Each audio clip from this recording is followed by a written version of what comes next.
Kehilangan bekas Speaker Dewan Undangan Negeri Dun Johor Tan Sri Muhammad Aziz dirasai kalangan rakan-rakan lama yang menyifatkan Allahyarham sebagai seorang yang menjaga silaturahim sesama sahabat. Sepanjang hayatnya, rakan-rakan mengenang Allahyarham sebagai seorang yang sentiasa mengutamakan sahabat tanpa mengira pangkat dan usia. Bekas Datuk Bandar Johor Bahru Datuk Naim Nasir berkata, mengenang kembali memori bersama, Allahyarham disifatkan individu yang kuat bekerja tetapi sangat mengangkat sahabat-sahabatnya. Saya rasa orang ni betul-betul ikhlas. Dia cakap, aku ni cakap, aku masuk politik dulu, aku buat kerja-kerja panjat tiang, panjat apa tu, poster dengan tak ada harapan apa-apa. Ya. Dan dia cakap, aku ni memang tak ada, kurang pelajaran. Ya. Kurang pelajaran, tak macam orang lain. Kalau aku ada pelajaran, anaknya dah lain. Tapi kita lihat dia punya kejayaan di dalam politik. Kenapa pada saya dia sikap dia dia sadar diri dia siapa.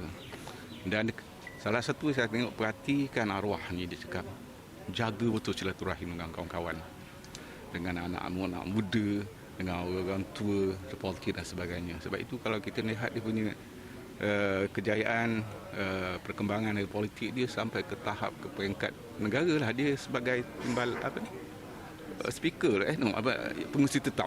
Ya, tak semudah itu untuk mencapai kepada ketahanan itu. Pengerusi Jawatan Kuasa Perumahan dan Kerajaan Tempatan Ayub Rahmat pula berkata, Allahyarham banyak menyumbangkan bakti kepada rakyat di Seri Gading. Allahyarham Tan Sri Muhammad Aziz ni pemimpin yang lahir daripada akar umbi, lahir daripada bawah dan merupakan pemimpin yang antara pemimpin yang paling lama di negeri Johor, dan sepanjang khidmat bakti ini banyak membantu membangunkan kawasan Seri Gading, dan beliau antara tokoh-tokoh lama yang banyak membantu mengukuhkan terutamanya perpaduan di kalangan UMNO di negeri Johor. Jasa Tan Sri ini terlalu besar dan saya pernah berbincang dengan beliau. Dia pernah berkhidmat dulu zaman Allahyarham zaman Tun Hussein On dan zaman pemimpin-pemimpin lama, dan inilah yang jarang ada, sifat-sifat yang hidupnya hanya berbakti untuk masyarakat jarang. Anak sulung Allahyarham, Syukur Muhammad Aziz, menyifatkan bapanya seorang yang lembut ketika bersama anak-anak. Syukur mengharapkan orang ramai dapat memaafkan semua kesilapan bapa beliau semasa hayatnya.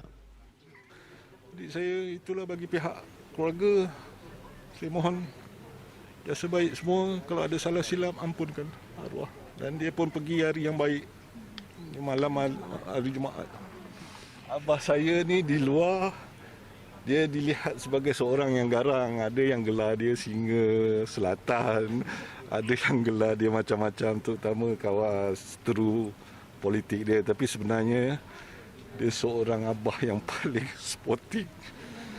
Dan yang apa yang anda lihat di luar bukan sama apa yang dia ada di dalam rumah dia.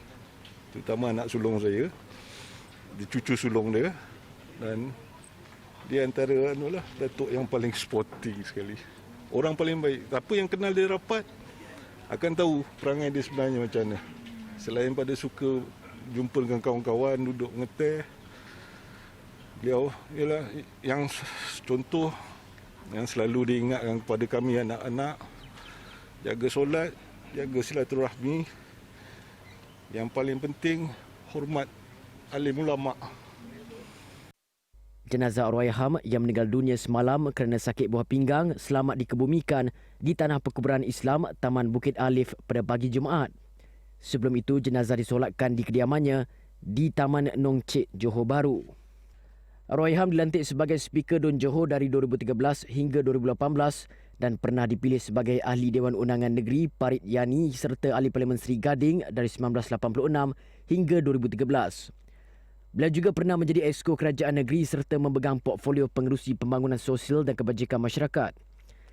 Dalam arena bidang politik, Muhammad pernah dilantik sebagai Timbalan Pengerusi Tetap UMNO bagi tempoh 2009 hingga 2017 dan menjadi Ketua Bahagian UMNO bahagian Seri Gading.